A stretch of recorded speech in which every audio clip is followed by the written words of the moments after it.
Hello. I am very happy to be at this extremely interesting conference. And in my presentation, I will try to capture what I call the anatomical ghost from a perspective that may be a little bit unexpected. Now, as we all know, human anatomy deals with the structures of the human body that are not necessarily visible. You have to open the human body to analyze its interior, to dissect it, so that what is hidden becomes visible. And the word anatomy comes from ancient Greek anatome, which means to cut, to open up. And dissection is an important method of anatomy which has a not easy history. Now, it is not vivisection. Vivisection uses living bodies, and it is very questionable. Vivisections were practiced mostly on animals, probably also on the human body, because we have that the early Christian writer Tertullian states that Hierophilos vivisected at least 600 live prisoners. And by the way, in the history of anatomy, criminal bodies have been the most common material for anatomical study.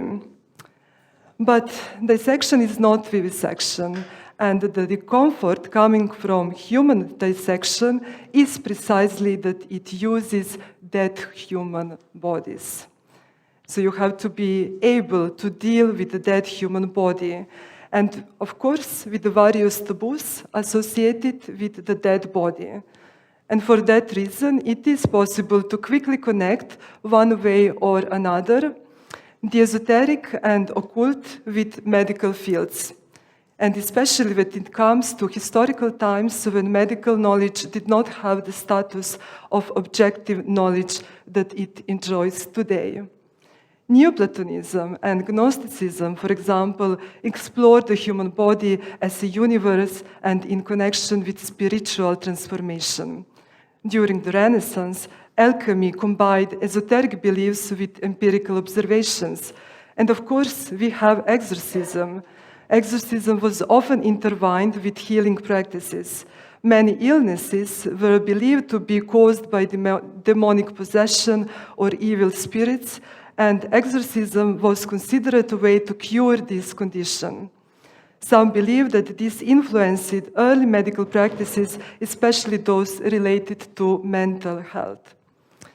Now, my presentation comes from the field of visual epistemology, which means that I'm using images, visual representations, and in general, anatomical visuals as a form of thought, concept, and knowledge.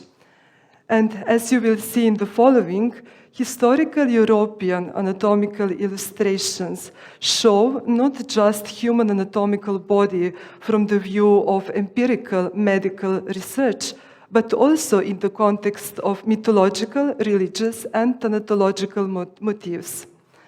But more than these explicit non-scientific motifs, what interests me in this presentation is the spirit that resides in these anatomical representations and that may still constitute us and our own modern self-representation. So I will start with the visuals, but my conclusion will be more general. I would like to show you now examples of historical anatomical illustrations that were created during the long period of 4 centuries, from the 15th to the 19th century, during the development of European anatomical science, just to see, of course, what we are dealing with. Now, this is an example of the anatomical illustration of the 15th century. And the early illustrations were schematic, mostly representing the body in the form of a frog. And you can see they are very humble and basic. Now, compare this with the illustrations from 16th century.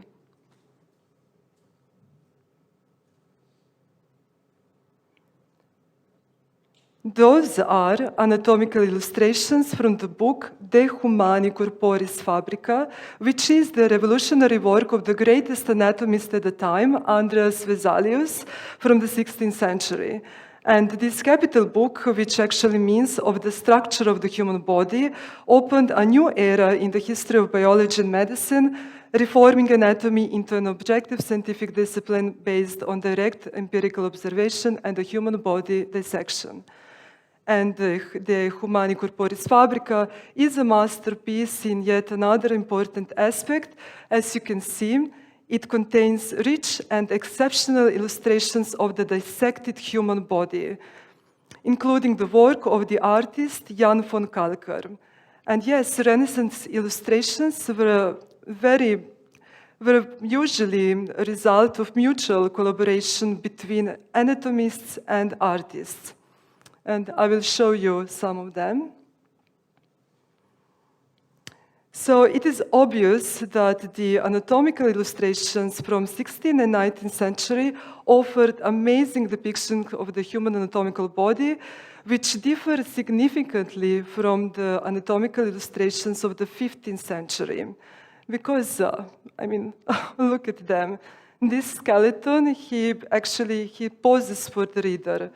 And these bodies are moving with an open skull, with the brain that is in the process of anatomical analysis. Of course, please remember that these are dead bodies. And these dead bodies are dramatically alive, which is really incredible. They don't look like lifeless pieces of flesh. They show the figure in motion, and with some interesting points. For example, this one shows its own anatomical interior. And yes, we can see it is very creative, it is very aesthetic and beautiful, not without comic exaggeration, flirtation, a strip anatomical show, if you want. And again, they should be dead dissected body. But in these illustrations, they become alive, maybe exactly because they want to show their inner self. They want to show us their anatomical self, to show us what is usually hidden. And not only that, they are teaching us about history, culture, and our beliefs. They became pure symbolic history. In art anatomy, the association between that and anatomy is very present, even if it is disappeared in medical text. So you can see here the Danse Macabre, memento mori, vanitas, all very important messages coming from that, informing about importance of life. All that combined with anatomical visuals and anatomical knowledge. Very vivid, very artistic, very fun.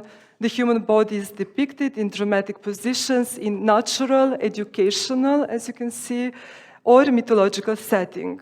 The dead body is alive and seductive. So when we look at these illustrations, we certainly do not think about disgusting human corpse.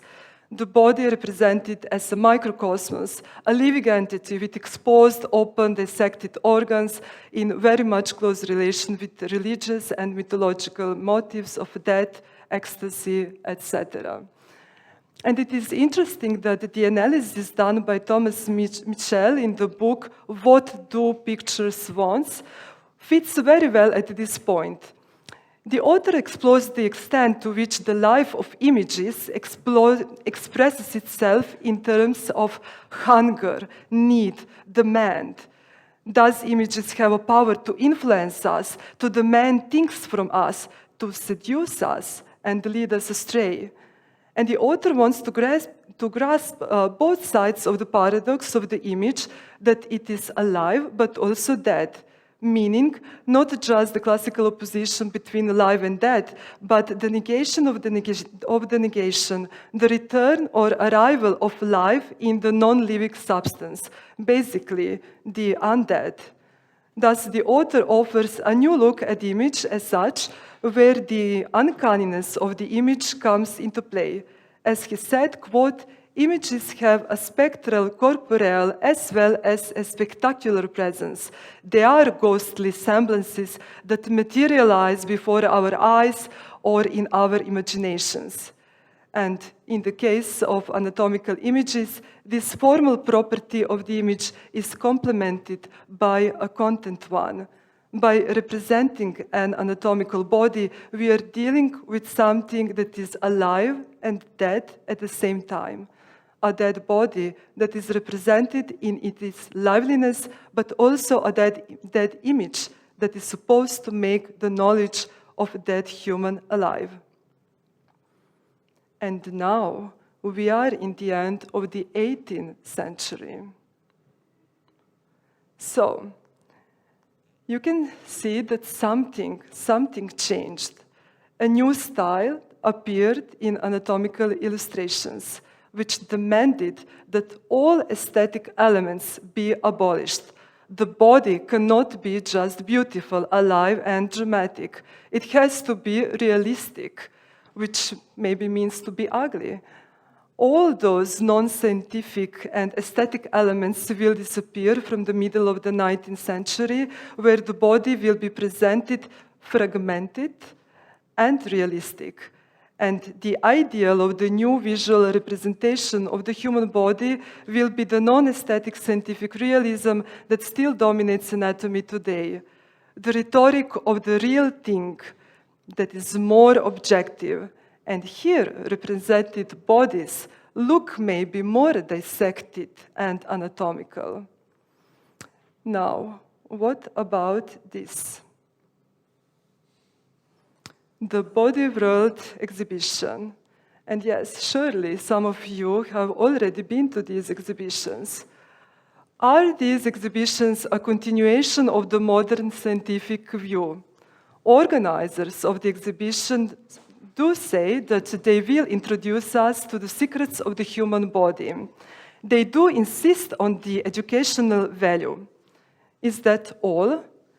I mean, there is something very similar between these exhibitions and Renaissance representations of the anatomical body.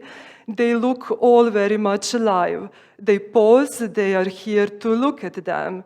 And very close to Renaissance image, they put together two very important elements: the total aliveness, basically, of the dead body, and the anatomical knowledge that enables this view from within, this view into our anatomical interior.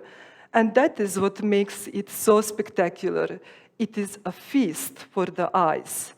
And that is what makes our eyes very hungry for very interesting fetish. But fetish of what exactly? Today, it is almost impossible to think about the human body outside a dominating medical scientific discourse, outside the medical eyes. And Michel Foucault showed in several of his works how this medical eye was established in Western society. Of course, we don't have time to go into it, but in short, we can say that what was produced in the historical development of anatomy is precisely the concept of anatomical body. The anatomical body is not simply our body. It is a very specific construct that overcame the interior war, as Jonathan Sovday named it.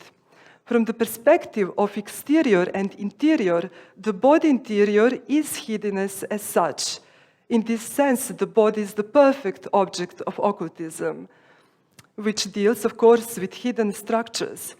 But from the medical point of view, the anatomical body is a visible interior, visible hiddenness. The anatomical body makes all the difference between medicine and occultism, because in medicine we don't have anymore a hidden body, but the anatomical body. It is not a question of how much we know about the body. Rather, the point is in this epistemological assumption of visibility. So, for science, the body is visible, and this possibility of body in inner visibility is the anatomical body.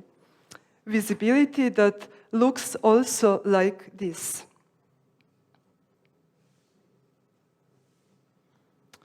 So, you can see the commercial cosmetic brand creates our trust through the human skeleton. It is a symbol of medical science, Mr. Bone. Also in New York, in Italy, everywhere. I also find him in Slovenia. Now, my point is not that we are hungry for consumerism. Yes, we see that the anatomical body can also be used for the commercial brands. And yes, we can say that we are dealing here exactly with special kind of identity. And it is anatomical identity. Anatomy is a historical and objective science, and the anatomical body is a concept of anatomy, but it is also an ideological signifier, an identity that is historically constructed through different practices, not only scientific, but also cultural, political, legal, artistic, etc. And Michael Sopole said that anatomical identity is so widespread today, but at the same time so implicit that it is not even noticed. Today, it seems normal for us to think of our body as anatomical body, to understand the body itself as a structure and anatomical architecture, which is quite a product of Western science, thought, and spirit. And yes, we can say that we live today in the anatomical spirit, which is also consumeristic and commercial anatomical spirit. But there is something more. It is a spirit that plays with our need to peek into anatomical interior, to watch dissected human bodies, to learn about it and to enjoy in this flesh and bone public sensation. This visual representation of anatomy feeds us with some special desire that only makes us more hungry, which almost makes us obsessed. But obsessed with what? And that is something Mr. Bone represents very well. It brings a certain time and mindset that we may not have left yet. Mr. Bond ad isn't just here to convince us that it offers cosmetical products based on hard scientific medical knowledge. In a fine manner, it does something more. It scares us. It scares us with the symbol of skeleton as a modern consumerist version of death. It wants to remind us that in addition to anatomical identity, there is also our mortal identity. It is consumeristic and modern version of memento mori, which was medieval reminder of our mortal nature. And here we come to a beautiful paradox. With the medical anatomical body, we have come to a mindset that sees death more as an accident than a necessity, that sees our dying body more as a disease that medicine and science intend to cure and eliminate. Death is translated into a medical phenomenon. It is, so to speak, a global pandemic. Death is the more fatal of all diseases. And at the same time, anatomical body, anatomical identity, and anatomical spirit could never be so powerful today in Western society if they do not account with our mortal nature. The more mortal we are, the more reasons for anatomical body, identity, and spirit. Our mortal identity is a necessary condition of anatomical identity.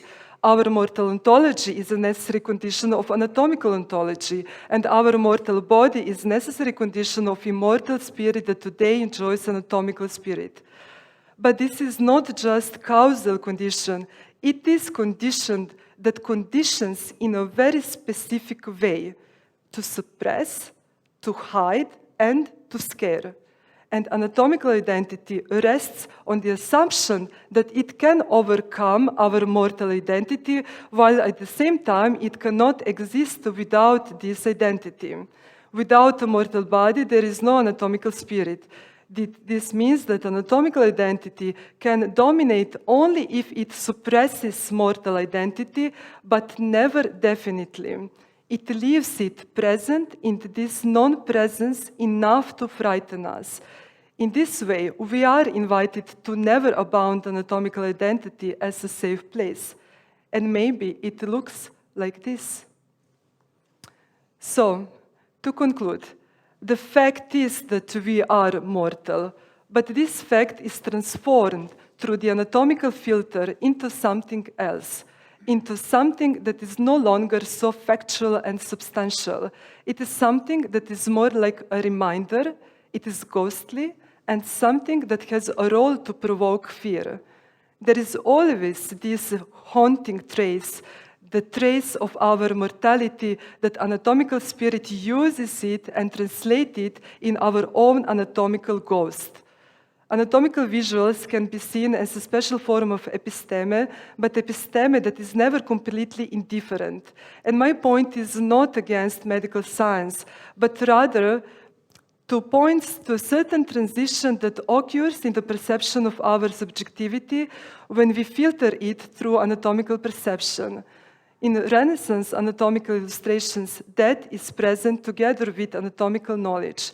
From the 19th century onwards, however, death disappeared, and this coincides very well with the findings coming from thanatological studies, which show that in a very long historical period, death was accepted and displayed in our lives, for example, in architecture and in the rituals.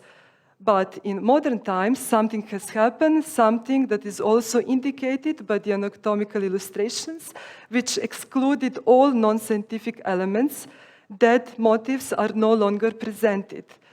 But what is now excluded is included in the anatomical spirit in an implicit and invisible way, and that is our mortality. But not just as natural thing, not just as a fact that we are mortal.